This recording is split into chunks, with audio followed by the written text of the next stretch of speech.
Hello everyone, स्वागत है आप सभी का एक बार फिर से। हम लोग अब लास्ट वाले लेक्चर तक में हम लोग कॉलम के ड्राइंग को कैसे रीड करते हैं ये हम लोग सारी चीज़ें समझ गए हैं। कॉलम में कितने तरीके से रेनफोर्समेंट हो सकते हैं, कितने तरीके से हम प्रोवाइड कर सकते हैं, स्ट्रक्चरल वाला कॉलम अर्थक्वेक रेजिस्टेंट कॉलम कौन सा हो सकता है, नॉन अर्थक्वेक रेजिस्टेंट कौन सा होता है, ये सारी चीज़ें हम लोग समझ गए हैं। अब हम लोग साइट पे आए हैं। अब साइट पे हम लोग देखेंगे कि कॉलम में रेनफोर्समेंट अब किस तरीके से फाइनल किया जाता है।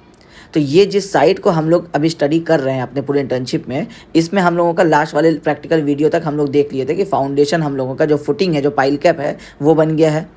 अब आप देखेंगे कि ये सारे जहाँ जहाँ पे भी आपके जो हम लोग एक्सकेवेटेड हम लोग मटेरियल निकाले थे, जहाँ पे हम लोगों को फाउंडेशन देना था, हम लोग एक्सकेवेशन करके सारे मिट्टी को बाहर निकाल लिए थे। अब इन सारे मिट्टी को हम लोग आप देखेंगे कि पूरे साइड पे हम लोग साइड में आपका जितना भी वो आपका पाइलअप किया हुआ है आपका सॉइल, हम उन सारे को ला करके अब हम लोग प्लेस कर रहे हैं और अपने ग्राउंड को बराबर कर रहे हैं। अब ये करने के बाद हम लोगों का अब सबसे पहला जो टारगेट होगा वो होगा कि हम लोग अपने कॉलम का काम स्टार्ट करें। अब कॉलम का काम स्टार्ट करने के लिए सबसे पहले कॉलम में क्या करना था, फाउंडेशन के अंदर रेनफोर्समेंट प्रोवाइड करना था, जो कि हम लोग लास्ट प्रैक्टिकल वीडियो में देख लिए हैं कि फुटिंग का कंक्रीटिंग करने से पहले हम लोग उसमें अपना रेनफोर्समेंट जितना भी नंबर भी प्रोवाइड करना था, जो भी डायमीटर था, हम लोग वो प्रोवाइड कर दिए, लोकेशन पे फिक्स कर दिए। अब फुटिंग का कंक्रीटिंग हो गया तो हम लोगों का रेनफोर्समेंट जो है वो बॉटम से फाउंडेशन से बाहर आ गया। अब इसके बाद सबसे पहला काम होता है जो आपको ध्यान रखना है हमेशा साइट पे, कि हम लोगों को कॉलम स्टार्टर बनाना होगा। कॉलम स्टार्टर क्या होता है? वो छोटा सा कंक्रीट का पोर्शन, जो कॉलम का पोर्शन जो आपका फाउंडेशन से या आपका जो फ्लोर लेवल होता है उससे बाहर की तरफ निकला रहेगा। वो क्या करेगा? वो हम लोगों को शटरिंग लगाने में हेल्प करेगा, क्योंकि क्लियर कवर हम लोगों को मेंटेन करना है चारों तरफ से। तो क्लियर कवर हम लोगों का कितना हम लोग लेके चल रहे हैं, रेनफोर्समेंट के बाहर कॉलम में स्टैंडर्ड होता है 40 mm, तो हम लोग इस वाले साइड पे भी 40 mm चारों तरफ रेनफोर्समेंट के बाहर कवर लेके चल रहे हैं। अब ये कैसे होगा? शटरिंग लगाने के बाद हो सकता है कि शटरिंग का बॉटम वाला पोर्शन रेनफोर्समेंट में सट जाए, तो फिर हम लोग जब कंक्रीटिंग कर देंगे तो फिर हम लोगों के पास ऑप्शंस नहीं बचेगा उसको ठीक करने का। तो इसलिए हम लोग क्या करते हैं कि हम लोग कॉलम स्टार्टर का एक साइज़ हम लोग पहले कॉलम का डिसाइड कर लिए। हम लोगों को पता है कि 800 बाई 800 का अगर स्क्वायर कॉलम आना था तो रेनफोर्समेंट ऑब्वियसली 700 बाई 700 के स्क्वायर शेप में होगा। तो हम लोग 800 बाई 800 का एक टोटल, एक आप इस वीडियो में देख रहे होंगे कि ये आपका जो आपका स्टार्टर बनने वाला है उसका आपका फ्रेमवर्क बना हुआ है। अब ये टोटल जो फ्रेमवर्क है अलग अलग साइजेस में आप देख रहे हैं, वो कॉलम का एक्चुअल साइज़ है जिसमें कंक्रीटिंग होना है। अब वो वाला साइज़ हम लोग बना करके रख दिए हैं। ये आपको नेल से अभी चारों तरफ से फिक्स किया हुआ है। हम लोग इसके एक तरफ से ओपन करेंगे और कॉलम के अंदर हम लोग इसको इंसर्ट करके फिर इसको वापस लॉक कर देंगे और हम लोग सबसे बॉटम में इसको प्लेस कर देंगे। फुटिंग जहाँ से आपका ख़त्म हुआ है वहाँ हम लोग इसको प्लेस कर देंगे। अब इसको प्लेस करने के बाद इसको अपने पोजीशन पे फिक्स करके हम लोग इस पूरे पोर्शन में कंक्रीट जो हम लोगों को कॉलम में बनाना है, हम लोग उसको वहाँ पे बना देंगे। और बनाने के बाद हम लोग इसको 4-5 दिन जो है वो छोड़ देते हैं, ताकि ये अपना पूरा जो शेप है वो गेन कर ले। इसमें थोड़ा सा 2/3 भी जो आपका टोटल स्ट्रेंथ है उसका 2/3 स्ट्रेंथ आ जाए। अब इससे फ़ायदा क्या मिलेगा कि अब जब हम लोग शटरिंग लगाने वाले हैं रेनफोर्समेंट सारा फाइनल करने के बाद, तो शटरिंग लगाने के लिए हम लोगों को एक बेस तैयार हो गया।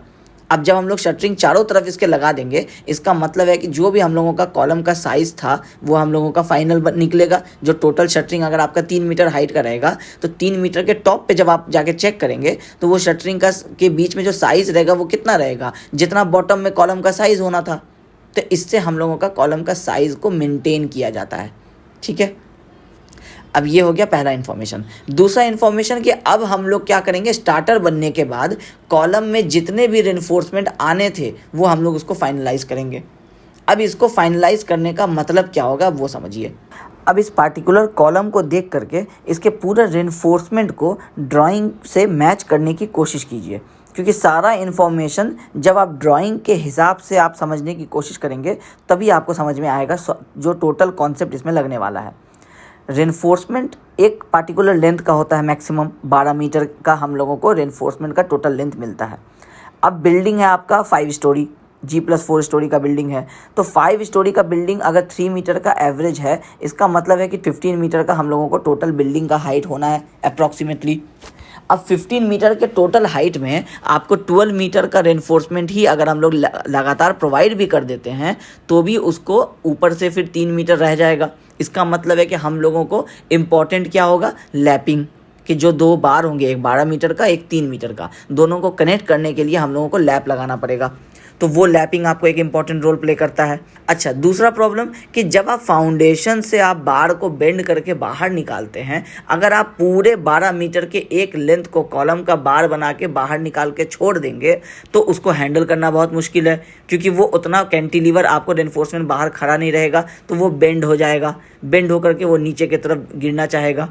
अब ये एक कॉलम की बात है, ऐसा ऐसा अगर आपका 20 कॉलम है तो सारे के रेनफोर्समेंट आपको इधर उधर कहीं बेंड कर रहे होंगे। तो इसका मतलब है कि हम लोग 12 मीटर का लगातार रेनफोर्समेंट कभी भी साइट पे कॉलम के जगह पे हम लोग यूज़ नहीं कर सकते हैं। तो इसका मतलब है कि हम लोग 12 मीटर का रेनफोर्समेंट नहीं प्रोवाइड कर सकते हैं एक गो में। इसका मतलब है हम लोग उसको थोड़ा थोड़ा इंटरवल पे कट करेंगे। अब एक फ्लोर हाइट हम लोगों का 3 मीटर का है, तो हम लोग कोशिश करते हैं कि 4 मीटर 4.5 मीटर के आसपास का रेनफोर्समेंट हम लोग कट करें, इस तरह से कि वेस्टेज ना हो। तो वेस्टेज को अवॉइड करने के लिए हम लोग 12 मीटर के रेनफोर्समेंट को 3 पार्ट में ब्रेक कर देते हैं, तो 4 मीटर का हम लोगों का रेनफोर्समेंट मिल जाता है। अब इस कॉलम में आप इसको ध्यान दीजिए कि नीचे से आपका 3 मीटर हो चुका होगा एक फ्लोर का, जिसका ये रूफ आपको दिख रहा है, इसके ऊपर आपका कॉलम आ रहा है। तो इसका मतलब है कि रिमेनिंग जो लेंथ होगा रेनफोर्समेंट का वो कितना बाहर निकला हुआ होगा, 1 मीटर का निकला हुआ होगा।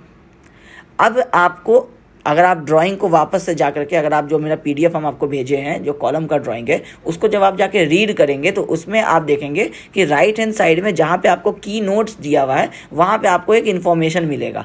इन्फॉर्मेशन क्या होगा कि not more than 50% of the bars can be lapped at any section. इसका मतलब है कि किसी भी सेक्शन पे हम लोग कट करें इस कॉलम को, अगर हम लोग हॉरिजॉन्टल सेक्शन को चूज़ कर लेते हैं तो कहीं पे भी हम लोग कट करेंगे तो 50% से ज़्यादा बार में लैपिंग नहीं हो सकता है।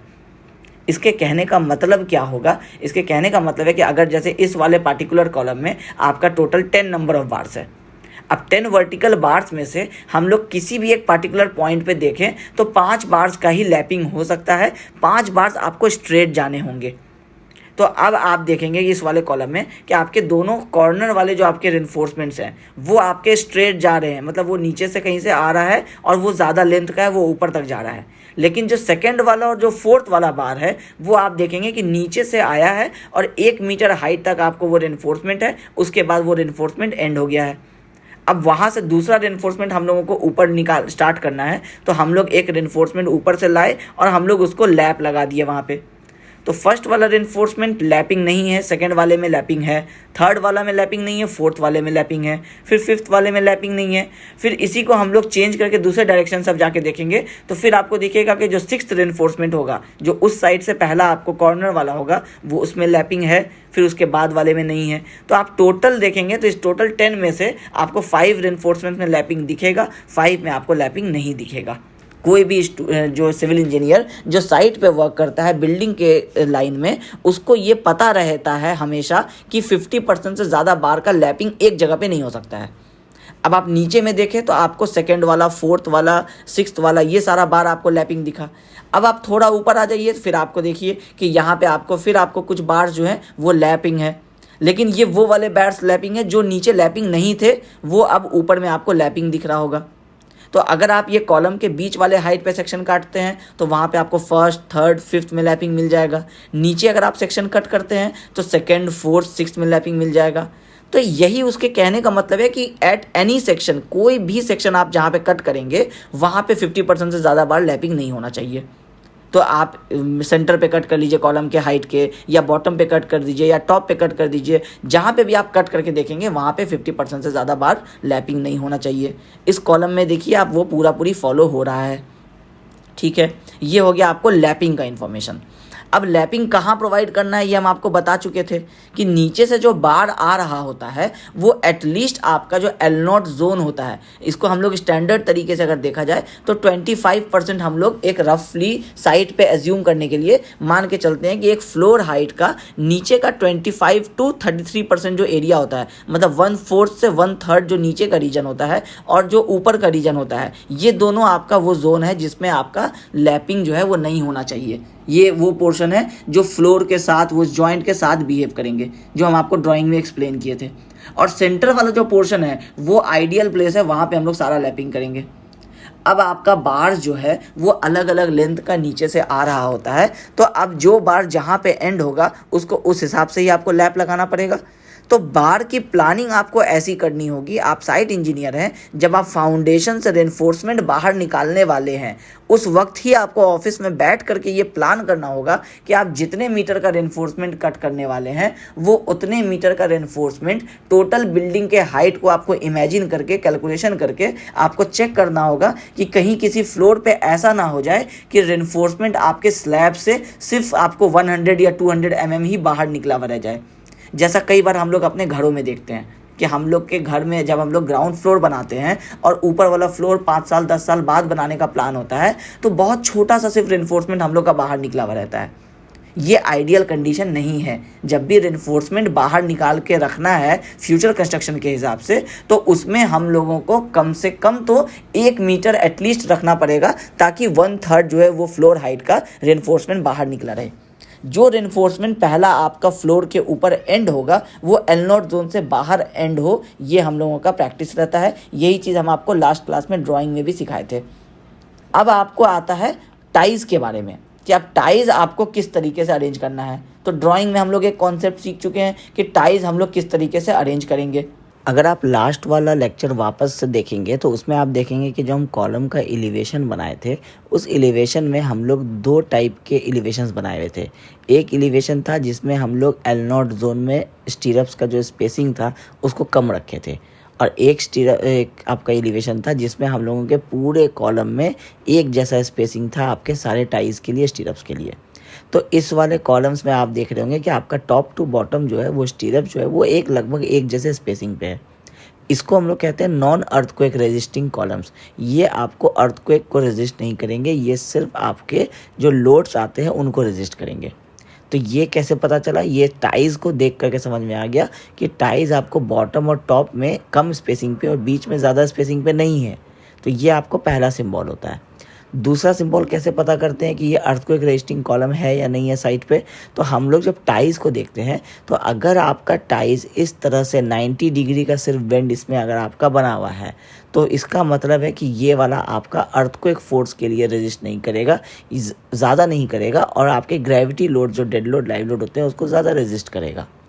तो अब जब अगर इस वाले जो हुक्स हैं जो आपके जहाँ पे स्टीरप्स आपका क्लोज होता है, अगर इसको अंदर की तरफ बेंड कर दिया जाता 135 डिग्री का आपको बेंड दे करके, 90 डिग्री के बदले 135 का अगर होता, तो फिर हम लोग उसको कहते हैं कि ये हम लोगों का अर्थक्वेक में क्या करेगा कि आपके फोर्सेस जो है वो इसको ओपन नहीं होने देंगे। ओपन नहीं होने देंगे तो आपका कॉलम का रेनफोर्समेंट अपने लोकेशन पे रहेगा। तो ये 2 चीज़ें देख करके, टाइज का अगर आप इक्वल स्पेसिंग देखते हैं और आपके टाइज जो है वो अगर 90 डिग्री वैसे बेंड किए हुए हैं, तो ये दोनों चीज़ें देख करके आपको पता चल जाता है कि ये हम लोगों का नॉन अर्थक्वेक रेजिस्टिंग कॉलम है। अब कॉलम में रेनफोर्समेंट्स को जो हम लोग लैपिंग करते हैं उसका जो एक सबसे इम्पॉर्टेंट पार्ट होता है वो होता है जॉगल। अब ये जॉगल क्या होता है ये समझिए। आप इस कॉलम को देख रहे हैं, ये अभी नीचे से इसमें रेनफोर्समेंट आया हुआ है और ये 1 मीटर 1.5 मीटर के हाइट तक रेनफोर्समेंट बाहर निकला हुआ है। अब इसमें ही हम लोग एक्स्ट्रा रेनफोर्समेंट्स ऊपर से लगाते हैं जिसको हम लोग लैपिंग बोलते हैं। अब ये लैपिंग जो हम लोग रेनफोर्समेंट्स में लगाते हैं, तो रेनफोर्समेंट में जैसे नीचे से जो बार आए हुए हैं, आपके टोटल जैसे 10 बार आए हुए हैं इस कॉलम में, तो ये 10 बार अपने क्लियर कवर को मेंटेन करते हुए आए हैं। अब ये क्लियर कवर चारों तरफ से 40-40 mm का मेंटेन्ड है और ये 10 बार्स आपके 40 mm की गैप पे आपके कॉलम में प्रोवाइडेड है। अब जब आप रेनफोर्समेंट्स लैप करते हैं तो रेनफोर्समेंट लैप करने का मतलब क्या है कि आप रेनफोर्समेंट के बगल में एक रेनफोर्समेंट प्लेस करेंगे और दोनों को आप टाई कर देंगे।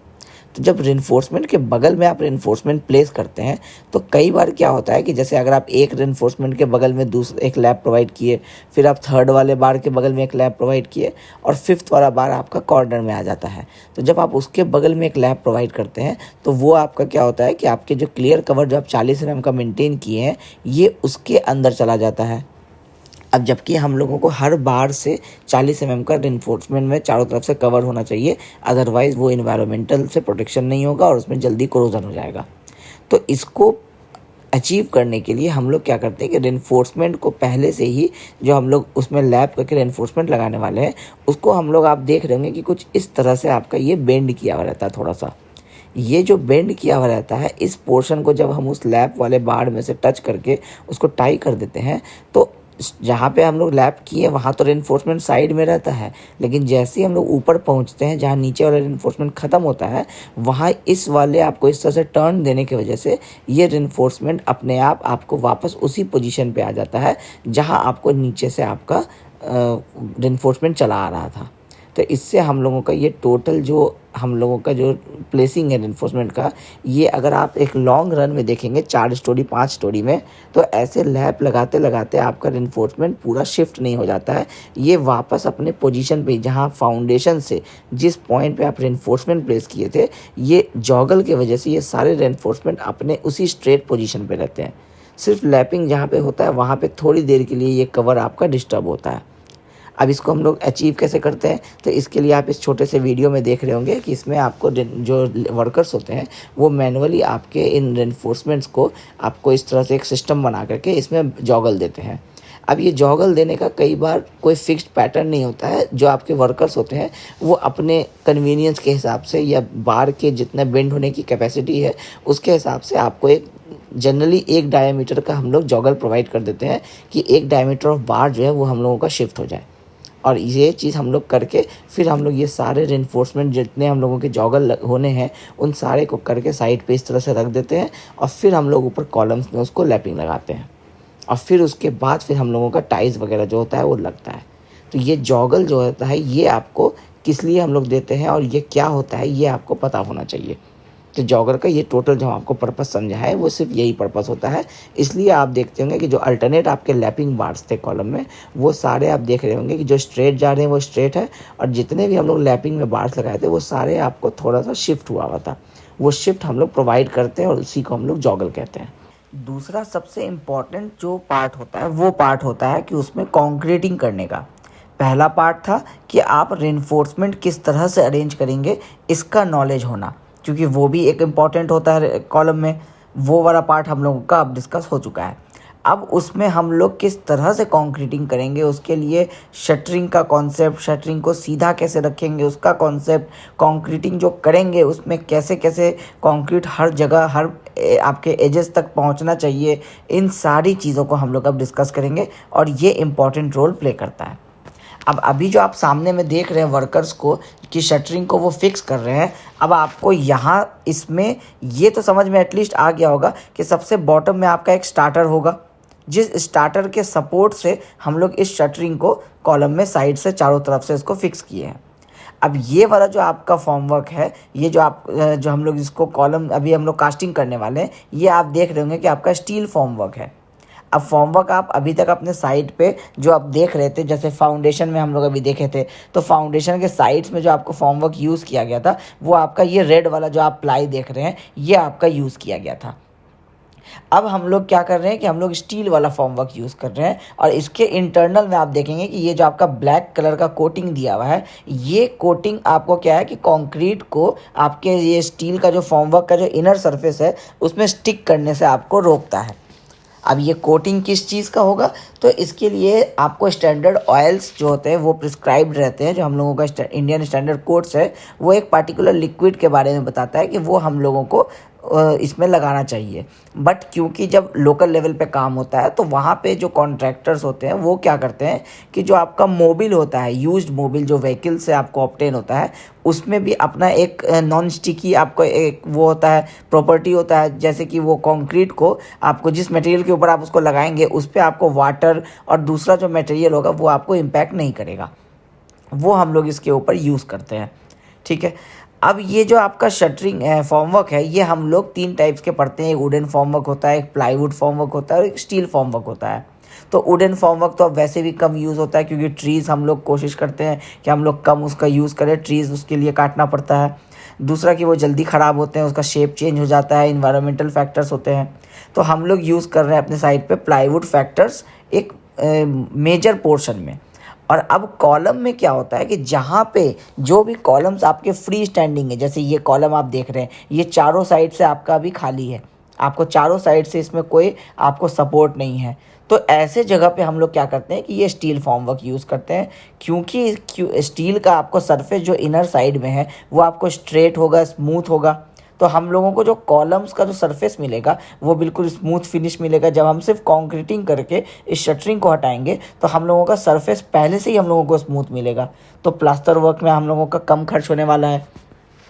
अब कुछ कॉलम्स ऐसे होते हैं, जैसे आपको स्टेयरकेस का एज वाला जो कॉलम होगा और पहले से अगर वहाँ पे ब्रिक वर्क आ रहा है या कोई ऐसा स्ट्रक्चर बना हुआ है, तो एक साइड से आप वहाँ पे जब पूरा कंप्लीट इस तरह से, जैसे अभी आप देख रहे हैं कि आपका फॉर्म वर्क चारों साइड से एक शेप का एक साइज़ का दिया हुआ है, जब ऐसा आप नहीं प्रोवाइड कर पाएंगे एक साइड में, तो बाकी 3 साइड से अगर आप स्टील फॉर्म वर्क दे भी देंगे तो भी आपका वो जो चौथा साइड होगा और जो बाकी 3 साइड स्टील वाला होगा, तो इनमें आपको क्या होगा, प्रॉपर आपको कनेक्शन नहीं बनेगा, तो वहाँ पे गैप रह जाएगा। अब थोड़ा सा भी गैप अगर आपका 2 mm 3 mm का अगर आपका गैप रह गया तो सीमेंट का टोटल पेस्ट आपको उस गैप से बाहर आ जाएगा, जो अभी हम आपको कंक्रीटिंग होते वक्त दिखाएंगे कि किस तरह से इस स्टील फॉर्म वर्क को आप वर्कर्स को देख रहे हैं कि वो आपको बोल्ट्स के मदद से, बोल्ट्स एंड वॉशर के मदद से इसको टाइट कर रहे हैं, जो भी पॉसिबल इसमें टाइटनेस वो दे सकते हैं, ताकि जो 2 फॉर्म वर्क को जो आप 90 डिग्री पे कनेक्ट किए हैं तो ये फॉर्म वर्क में कहीं पर भी आप गैप्स ना रह जाए। इसके लिए आप देख रहे होंगे कि ये बोल्ट से आपको टाइट किए जा रहे हैं, ताकि ये जो चारों तरफ से आपको कहीं पे भी गैप ना बचे। ये वाला गैप आप, क्योंकि चारों तरफ से आप स्टील दे रहे हैं तो आप स्टील को आपस में कनेक्ट कर सकते हैं बोल्टेड कनेक्शन से, ये हम लोग पढ़ते हैं स्टील स्ट्रक्चर में। तो इसलिए ये बोल्टेड कनेक्शन करके आपको कुछ डिस्टेंस पे आपको गैप्स दिए हुए हैं, होल्स बने हुए हैं, जिसमें हम लोग बोल्ट्स को फिक्स कर दिए। अब ये हम लोग चारों साइड वाले में कर सकते हैं। 3 साइड से अगर हम स्टील दे देंगे और एक साइड से अगर वुड रहेगा या प्लाईवुड रहेगा तो हम लोग उसको कनेक्ट नहीं कर पाएंगे। ठीक है, अब हम लोगों का फॉर्म वर्क चारों तरफ से सेटल्ड हो गया, मतलब हम लोग उसको फिक्स कर दिए। लेकिन अभी हम लोगों को ये नहीं पता है कि ये जो हम लोगों का वर्टिकल हम लोग फॉर्म वर्क हम लोग स्ट्रेट इसको फिक्स किए हैं, ये फॉर्म वर्क आपको बिल्कुल स्ट्रेट आपको फिक्स हुआ है या फिर कहीं ये थोड़ा सा 1 डिग्री या 2 डिग्री वर्टिकल से इंक्लाइन तो नहीं हो गया है। तो ये अभी आपको पहले पता नहीं चलता है, क्योंकि अगर आप इसको पहले पता करेंगे, आप प्लम बॉब वगैरह का यूज़ करके, हम आपको लास्ट में दिखाएंगे कि कॉलम को स्ट्रेट किस तरह से किया जाता है, तो आप अगर प्लम बॉब का यूज़ पहले करके कॉलम को स्ट्रेट कर देंगे, उसके बाद जब आप अभी यह कॉन्क्रीटिंग का प्रोसेस आप देख रहे हैं, तो जब आप कॉन्क्रीटिंग करेंगे तो कॉन्क्रीट जब आपके कॉलम के बॉटम्स में पहुँचेगा और जब ये टोटल हाइट में आपका कॉन्क्रीट भरता जाएगा तो कॉन्क्रीट हैवी होता है, उसके वजह से ये जो आपका शटरिंग है ये आपका थोड़ा मूव कर सकता है। तो मूव करेगा तो आपका कॉलम बिल्कुल स्ट्रेट होना चाहिए और वो आपका क्या होगा कि इंक्लाइंड हो जाएगा।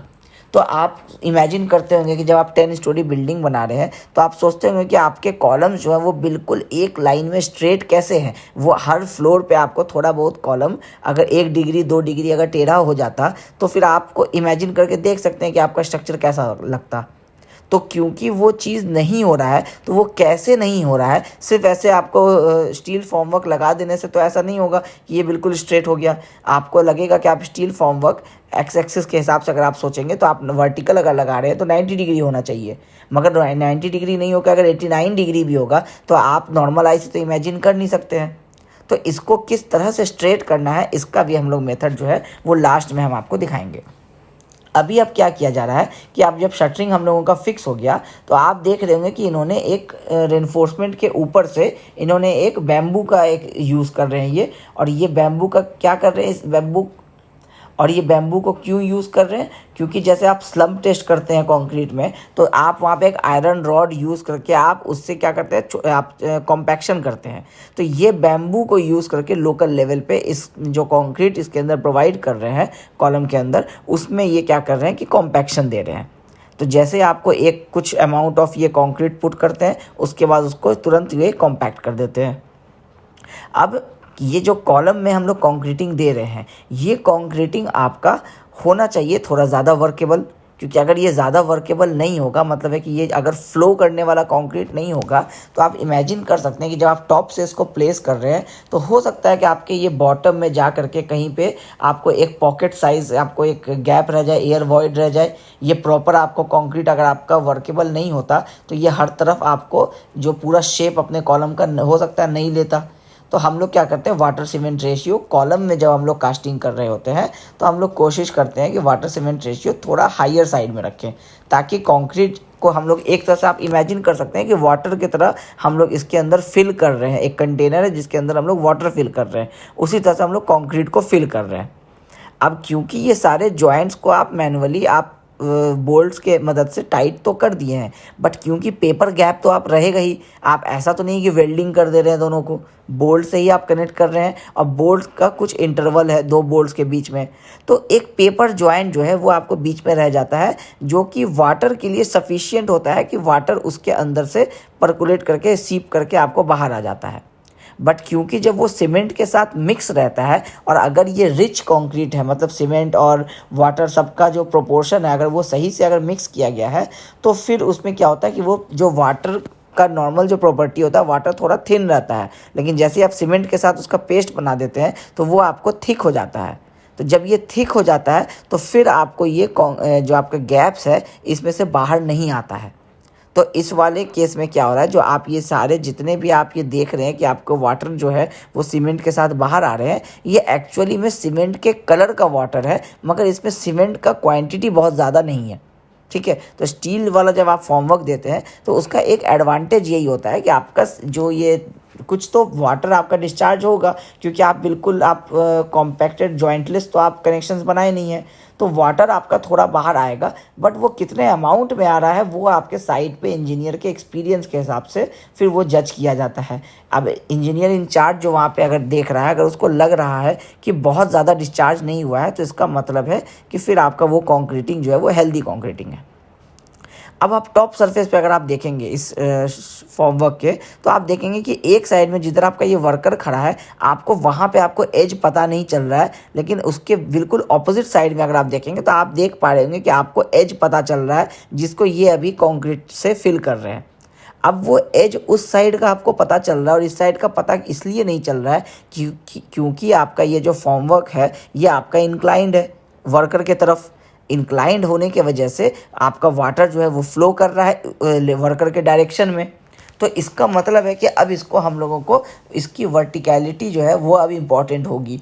अगर हम इसको सीधा नहीं करेंगे, अगर ये बिल्कुल 90 डिग्री ग्राउंड के रेस्पेक्ट में अगर नहीं रहेगा, तो फिर ये कॉलम एक एक डिग्री करके सारे फ्लोर्स पे जब टेढ़ा होता चला जाएगा, तो जब हम लोग टॉप फ्लोर तक पहुंचेंगे तो हम लोगों को तब ये विजिबल हो जाएगा, क्योंकि टोटल एरर उस समय ऐड अप होकर के अगर एक एक डिग्री का एरर 3 फ्लोर पे गया तो 3 डिग्री का एरर आ जाएगा, जो कि विजिबल होगा।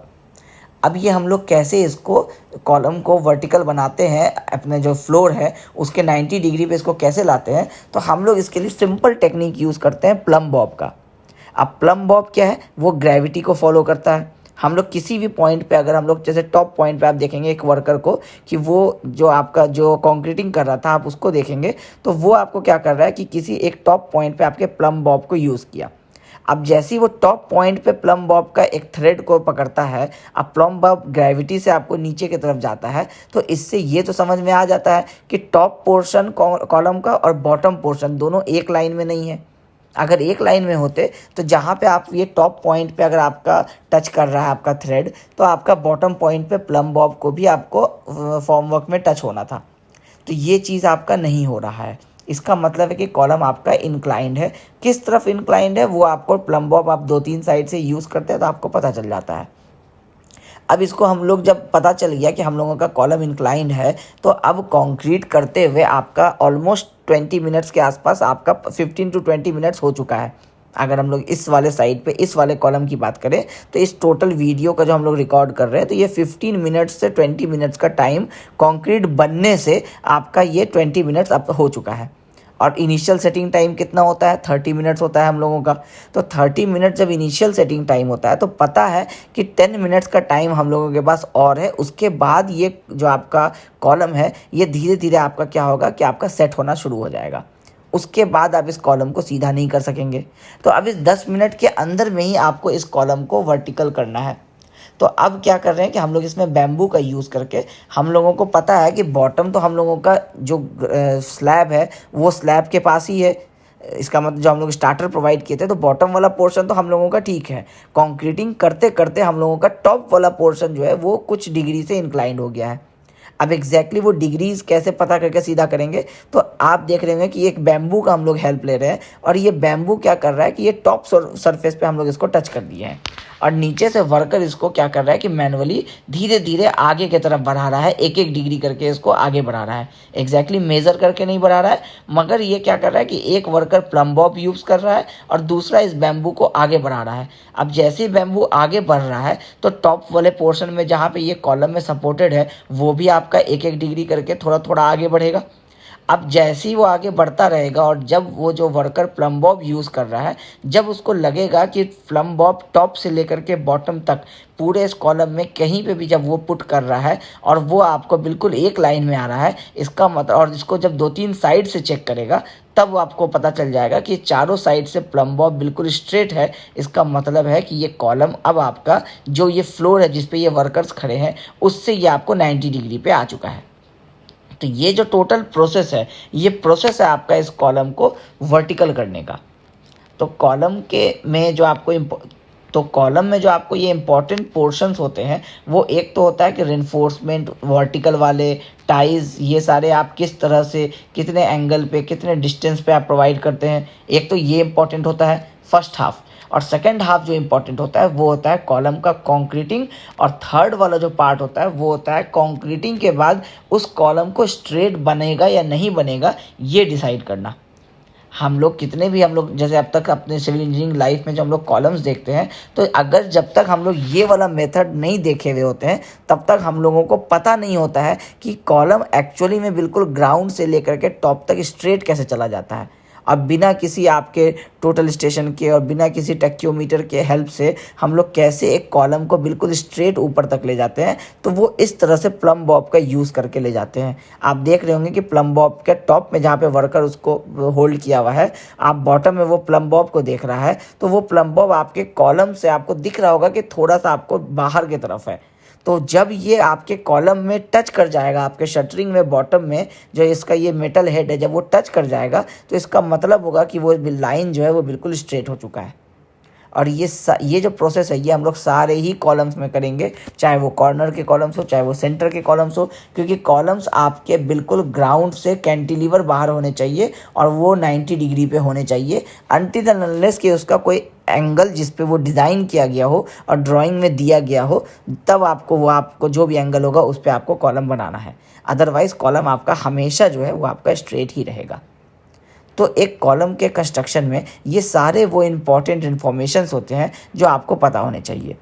इस कॉलम को वर्टिकल करने में सिर्फ ये अभी आप एक डायरेक्शन से देख रहे हैं, इसको 2-3 साइड से आपको चेक किया जाएगा और सारे साइड से जहाँ पे भी से वो इंक्लाइंड होगा वहाँ पे आपको बैम्बू का यूज़ करके इस तरह से आप जो देख रहे हैं सपोर्ट्स प्रोवाइड किया जा रहा है, ताकि टॉप वाला सरफेस जो है ये आपका इंक्लाइन ना हो जाए।